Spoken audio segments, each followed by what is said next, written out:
Okay, that's it. I'm done. I'm leaving. I'm hearing a lot of people who are PO'd about the election results in the US. And since we live here in Portugal, a lot of them are messaging us and saying, we're leaving. We're going to Portugal now. We can't stand the United States anymore. Well, we're going to talk a little bit about that today, about what your options are and about why you're probably not going to actually be doing that. But if you're new to the channel, my name's Brent Peterson. I'm an American living in Portugal, and the name of the channel is Destination Eat Drink. Normally what I do is I talk about food and travel on this channel, and I do a lot of videos about that kind of stuff. And if you like food and travel, then you should definitely subscribe. Like the video, subscribe to the channel. I got some great stuff coming up. I got a bunch of videos coming up in the Azores, which is an absolutely gorgeous part of Portugal, right in the middle of the Atlantic Ocean. But sometimes I do videos like this about life in Portugal. And so today we're going to talk about living in Portugal and why maybe you're thinking of moving here. After these elections, this is very common. As you can probably tell from the gray in my hair, I've been around for a while. And I've seen a lot of these elections, and especially for since about 2000 or so, a lot of people, every time there's an election, people are like, that's it. I'm leaving the US. I can't stand this anymore. I'm never going to live in the US while so-and-so is president. I heard a lot of it when Bush II came up, and I heard a lot of it, thank you, and I heard a lot of it when Obama got elected, obviously for different reasons. And so now that Trump has been elected a second time, a lot of people are saying, forget it, we're out of here, we're moving. Well, 99.9% of the people who are saying that, and if it's you, I'm sorry, you're not going to be moving to Portugal. It's a knee-jerk reaction that you say when you're upset, but most people don't do it. And here's why. It's not that easy. You can't just, a lot of people think, I'm just going to hop on a plane and I'm going to move to Portugal, or I'm going to go to Canada. You can't really do that. There's a long process that's involved with doing that. And you can't just jump on a plane and say, this is where I'm living now. You have to do it. For us, it was over a year. It took over a year to do it. It was 6 months, 8 months of deciding where we were going to move before we finally landed on Portugal. We were thinking about all kinds of different places in Europe. We even we talked about some other places outside of Europe for a while, but you know, we talked about Italy, and we talked about France and Spain and Ireland and England and places like that before we finally landed on Portugal. And it took a lot of research and a lot of work before we decided on Portugal. And each country has its own different rules and methods of how you can move there. So you're going to have different things that you need to do when you move to that country. And then when we decided Portugal, it took another 6 to 8 months before we actually made the move, because there's so much that you have to do. So I'll go over a few of those things, but you know, it's not really the topic for one video to just tell you everything that you need in order to move to Portugal. But suffice it to say, it ain't easy. The first thing you have to do really is get all your paperwork together, and there's a lot of it. I'd say the starting point, if you really want to do this, the starting point is probably to get a NIF, which is your tax ID number in Portugal. And once you get a NIF, then you can start to do some of these other things. But you have to get like an FBI background check. You have to open up a bank account here in Portugal. You have to put several $1,000s in that bank account. You have to have a place to live with a contract for at least 12 months, or you have to have bought a house where you can live. You have to have health insurance. So there's a lot of steps that you have to take. And then you send all your paperwork, and they give you an appointment, and you have to go to the consulate. In my case, I went to the Washington, D.C. consulate. And then you get approval, and then you get a 4-month visa. You come here for 4 months, and you make an appointment with the government here, the government agency that handles immigration.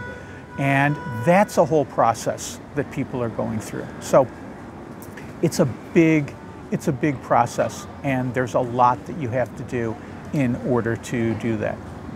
So that's something to think about, and I would really research it. But if you're going to start, the first thing to do is get a NIF. I got mine through Border.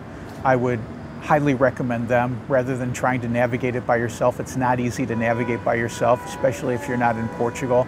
So I use them. There's a link in the description if you want to use them as well. You can use Border, and relatively inexpensive, and they're very efficient. I think I got my NIF in a couple of days. So before we get into the nitty-gritty of what it's like in Portugal and the differences and why you may want to come here, let me tell you where we are. Like I said, this is a food and travel channel, so we talk a lot about restaurants we go to and the food that we eat. And this place is called Papa's Kitchen. It's in our city of Setúbal, Portugal. This is where we live. And I love this place because the food's really good. It's relatively new, opened in the summer. And I love the location. Behind me is the Largo de Jesus, this nice green space, which is fairly new. Apparently back in the day, it used to be just a concrete slab. Now it's got this beautiful green space, and it's got the convent behind us.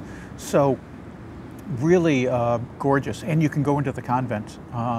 The church itself is beautiful. It's not a church anymore, it's a museum, but it's got gorgeous tile murals, the azulejos. And there's also a museum in there, and they also, most Saturday mornings, they have concerts in the church. So it's a great spot, and I just love hanging out here. This is a place I often come and just sit and enjoy people watching here in this area. So what did we get? Well, our first course here, we got some soup. They had a red lentil soup today. The presentation on this is just gorgeous, and let's give it a try. So good. Ooh, a little chili oil on there. Nice baguette with it.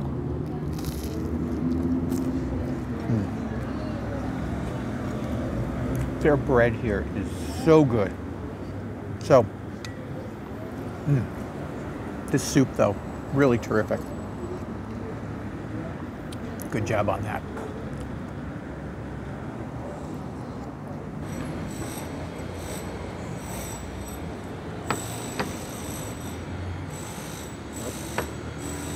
Muito obrigado. So lunch is here, but let's go into a few of the reasons why you might be thinking of moving to Portugal and what the reality is about it. You know, I hear a lot of people saying, well, I hate the divisiveness of the political scene in the US. Fair enough. You know, it's been divisive for quite a while. It's been divisive for most of my life. And it seems like it's only been getting worse. So if you're thinking about coming to Portugal to get away from political divisiveness, well, yes and no. I mean, the fact is there are two major political parties here as well, and they've been fighting for control of the government, and there is no majority government here in Portugal. The other thing that you have to know is there is a third party called Chega. It is a far-right party, and it runs on I'll say it, a racist, anti-immigrant platform. May sound familiar to you if you're living in the United States. They received 18% of the vote, I think, in the last election. So, you know, 1 out of 5 people voted for Chega, and their percentages have been going up. And their language and rhetoric, if you follow American politics, it might sound familiar to you because they're taking a page right out of Trump's playbook. So maybe you can get away with not dealing with divisive politics, but the fact of the matter is that there are some divisive politics here in Portugal. It's just the way it is. It seems like it's that way all over Europe and in the United States and in Canada for that matter.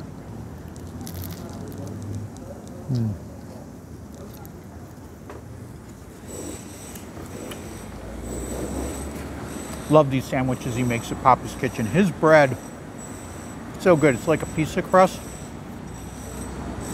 folded over. Peppers, tomato, pesto, rucola, mozzarella.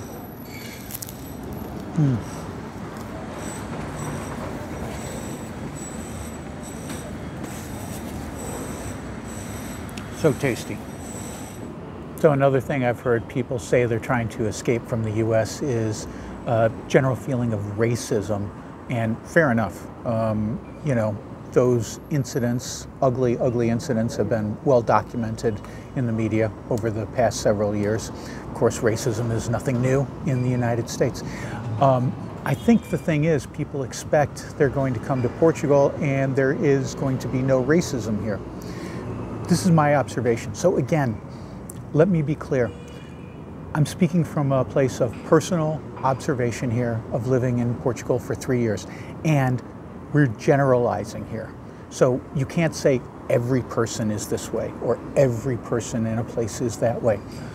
What I'm talking about is overall general population. So I would say this. There seems to be less overt racism in Portugal than in the United States. However, talking to especially my Brazilian friends, some African friends, some African Americans who have moved here, there definitely is an undercurrent of some racism. It's not as strong, it's not as overt, but it exists. You will hear people say racist things here in Portugal. It does exist. It is not a race-free society. I don't know that that place exists anywhere on the planet. But if that's why you're coming to Portugal, that's not going to be what happens.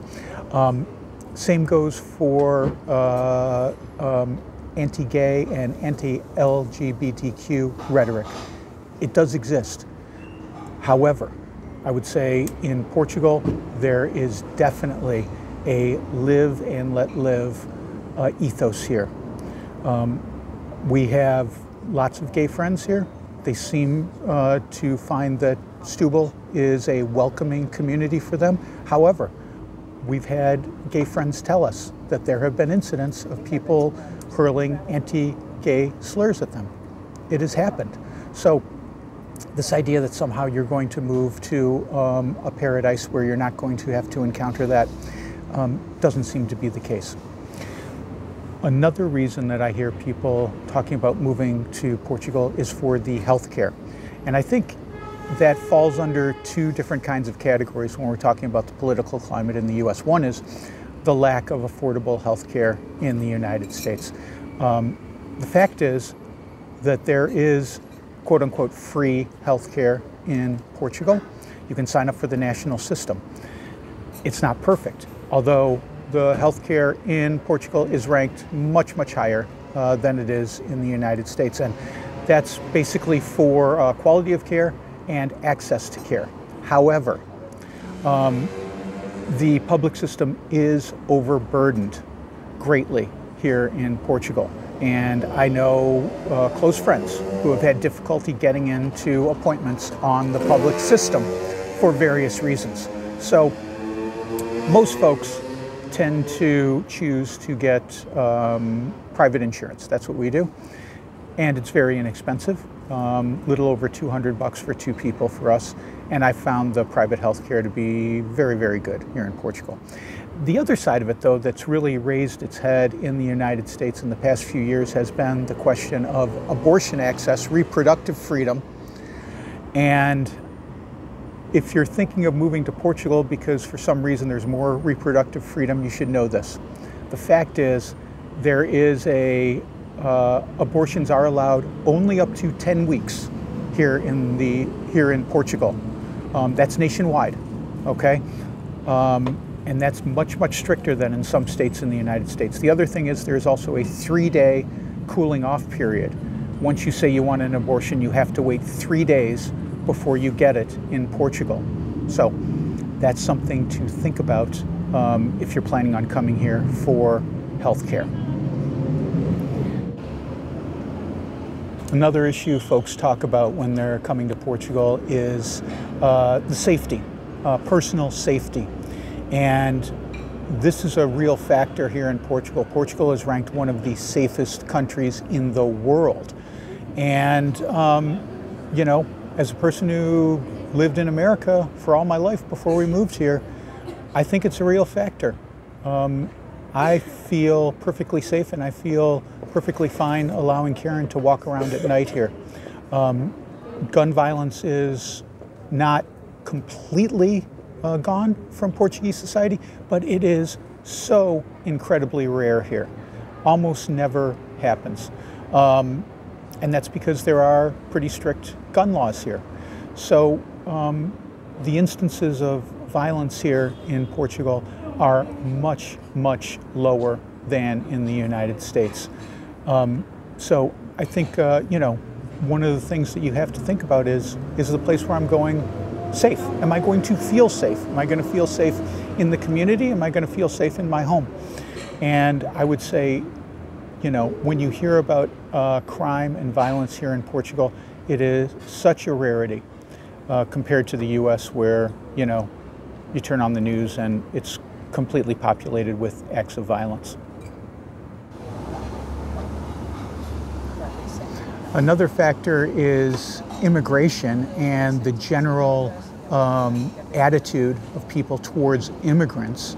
And I did a video about talking about whether we call ourselves immigrants or expats in another video, and you can check that out. I found that to be a really interesting discussion when I talk to other people about whether they consider themselves immigrants or expats. But the question is, how are immigrants treated in each country? And I think you don't have to venture very far to see how immigration is viewed in the United States. I just saw a poll this morning, and the movement towards an anti-immigrant sentiment is stark in the past few years in the United States.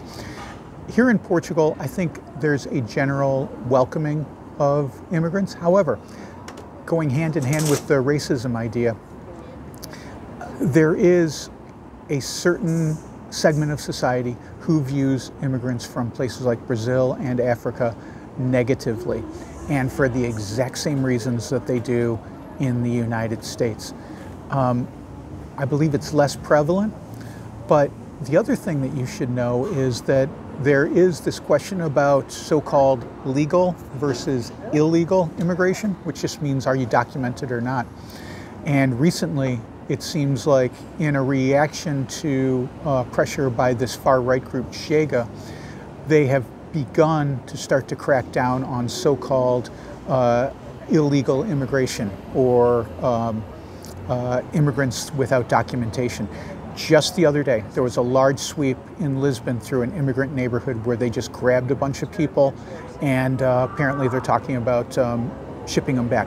I don't know what their status is. I don't know what the deal is going on with that, but that is going on here in Portugal.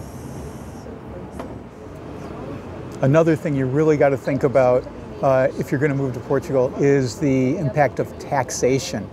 And man, in America, people love to complain about how much they pay in taxes.